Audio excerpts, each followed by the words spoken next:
YouTube, there is no firearms in this video. Welcome back to the Lowkey Airgunner YouTube channel. In this episode, we will be shooting the Hatsan Jet 1 in .25 caliber, detuned for Canada at 495 FPS. This has been sent by AirGunSource for us to try out and review. I just shot around 15 shots with it to re-zero my red dot on the front of the pistol to gain more elevation. So we will fill it together and I will give you a quick tip that did confuse me at first. Also, if you did not watch my unboxing video, it comes with a very nice case. You can put a tin of pellets, your magazines and stuff.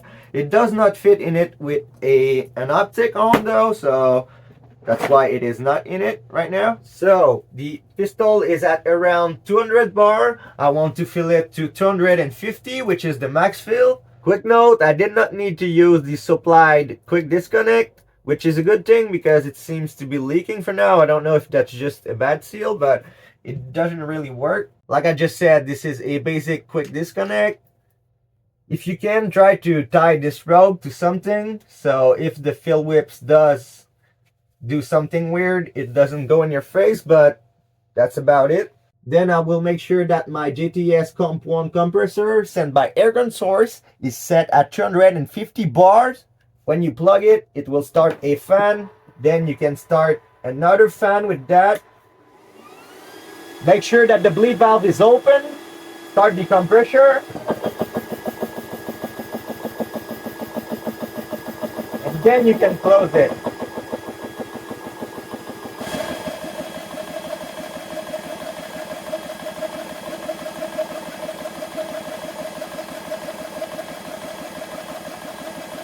This is only a 40cc tank, so it really does not take much time.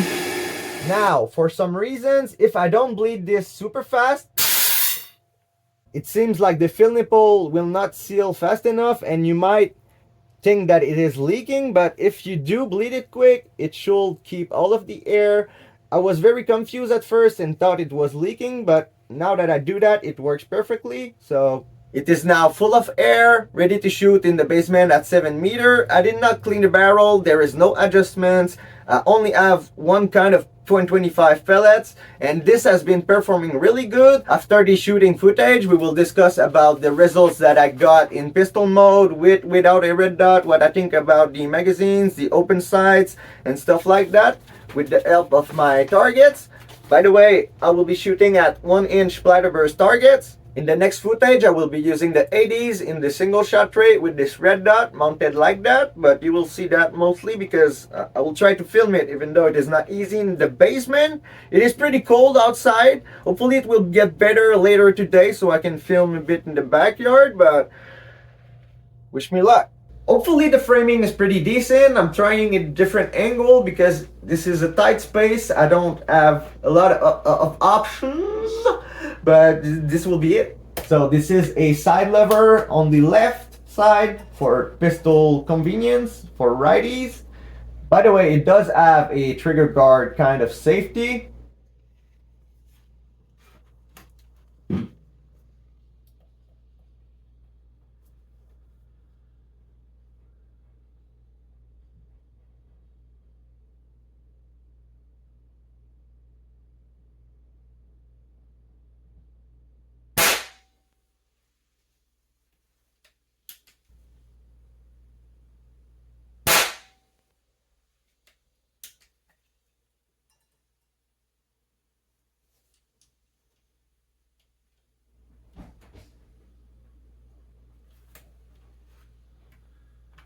You do have to shake it up a bit sometime with those pellets to make them go in without breaking them.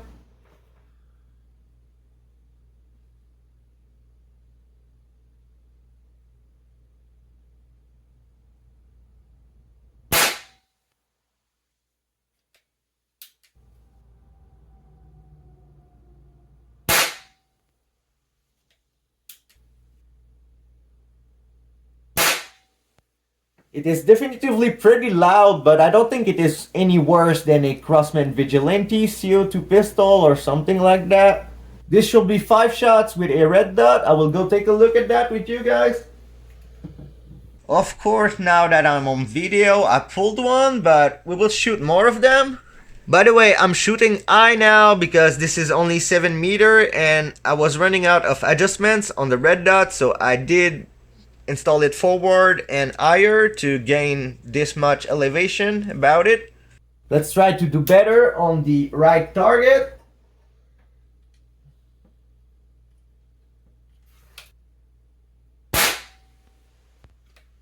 Oh, also I forgot to adjust the stock. I shortened it to show you guys, but I did not, and now I'm not as comfortable as I should be.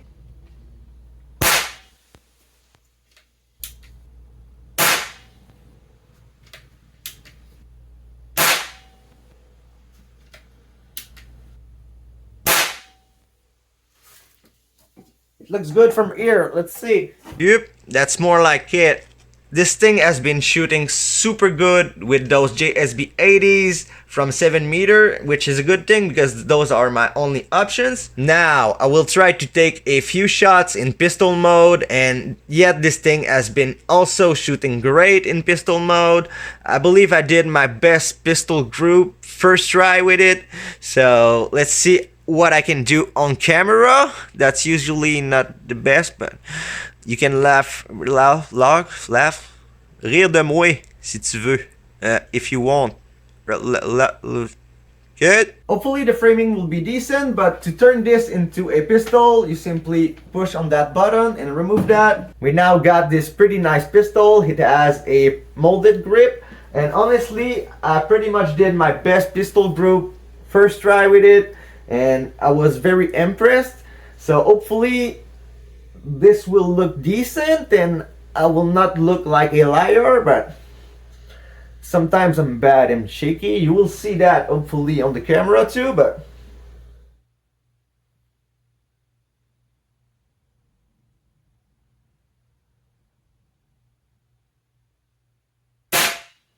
I'm very shaky today, but let's see.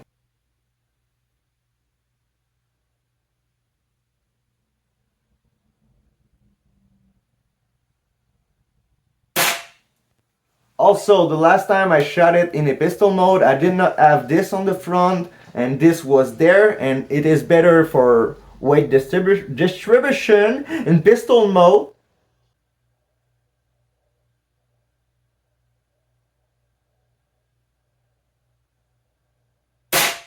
Very shaky on that one, and I think I pulled it.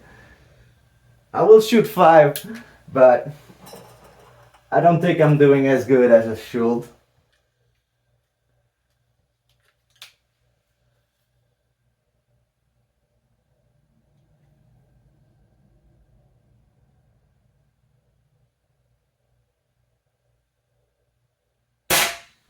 Yeah. One good thing is that you already seen the accuracy and that it should be the same in pistol mode if you can handle it. Also, my red dot was way easier to find with the other setup, aka on the back. So, take that for what it is. I will take a look at that, but it definitively doesn't look too good from here. Wow, I was bad today. Anyways, I was hoping to tell you how good I got with pistols since, but I will show you the sheets afterwards and hopefully you believe me. If you don't, I don't really care because I know I did that. Now let's go back over all of my targets since out of the box at 7 meter in the basement. This is what we just got on camera, so I don't really need to explain that. I will go back over it after. The first time I shot it in pistol mode with the open sights, rested, and the single shot tray. I did have to adjust it a little bit. I tested here, then moved there, and then I did get some pretty decent groups. Rested with the pistol from 200 to 150 bar, something like that. I did not shoot it much under the chronograph yet, but I got 388 FPS at around 150 bar apparently. The open sights are working pretty good in pistol mode. You need to use the back ones, but if you can notice, I cannot put them back where they were at the beginning with my adjustments. The second time I did about the same thing, but with the stock on and the carbine sights, and I did feel it first. The very first shot was about 15 centimeter low into my backstop, and it did get squished in there. That's kind of impressive to me because sometimes .177s did not do that. The sights out of the box were pretty much on the lowest, and I did not check that before trying, so I decided to unscrew them until they feel loose and wobbly, and I still did not gain enough elevation with this .25 caliber detuned version to really have enough at 7 meter to be on target. So that's a bit annoying, but if you use an optic, it is no big deal. Also, quick note, the sight picture just seems to be a bit better in pistol mode than in carbine mode, sadly. After that, I've installed the red dot directly on the dovetail rail with a Picatinny adapter on the back of the pistol. I did have to zero it a little bit from the Barra 1866-0, but I started to get good results pretty soon. I almost had to max out my red dot to get the right elevation, but it works. Honestly, during all of the testing from 7 meter, I got pretty good accuracy. This is 10 shots from around 150 bar plus to 125 bar plus, and this is a pretty good 10 shot group for basement, red dot, fun, and you know. I believe that the trigger is adjustable. I still did not test it. It is not bad feeling, but it is a tiny bit stiff, especially in pistol mode, but it is really not too bad. There is adjustments. I did not test that. This is out of the box results, so just so you know that. No barrel cleaning, no adjustments, no nothing. So the next time I shot it was with the red dot on the back, but in pistol mode. I did get very good results rested. Then I tried one-ended, and this is where I got this 3-shot group. This is what I was talking about before and was hoping to do today, but I was very shaky, as you can see. After this very good group, I decided to try with 2 ends, and it did not really work out.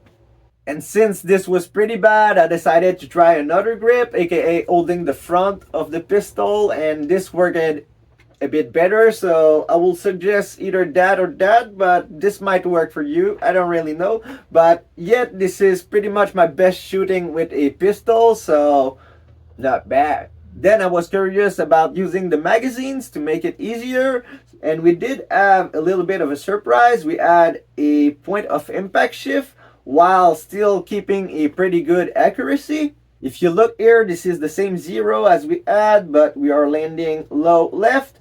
And this is with the single shot tray. Basically, the magazine seems to be damaging the pellets. So I asked Maple Custom to make some, but I don't know if that will happen. Just leave comments telling Maple Custom to do that.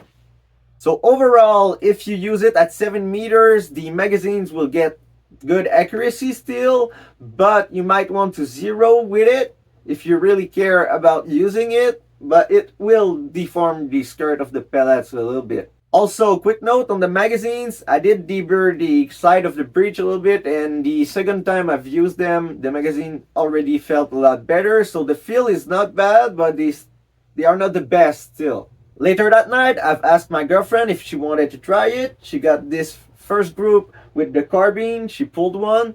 Then she got this one. They are all touching, so that's pretty good for someone that doesn't shoot air guns very often.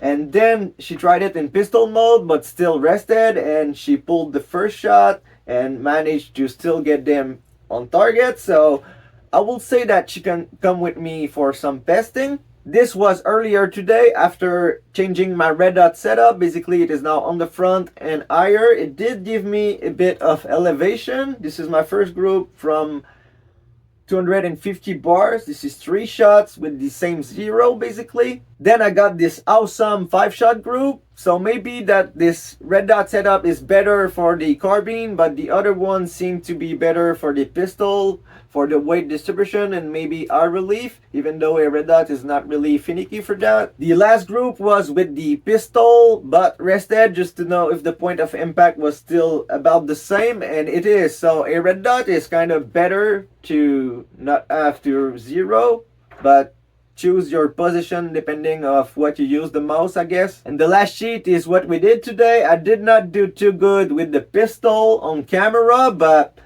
I did pretty good with the carbine rested, because that's very easy with this carbine, but that's a good thing. It's for everyone. So overall, yet I think it is a really fun pistol. There is a few downsides, like the magazine not being the best and the sights not adjusting right on the carbine, especially on the pistol. Even with this detuned .25, it is really not too bad. Other than that, they don't fold back. That's not bad, but you really gotta unscrew the front ones, aka the carbine ones, to get the right elevation, and that will not work. They will just get loose.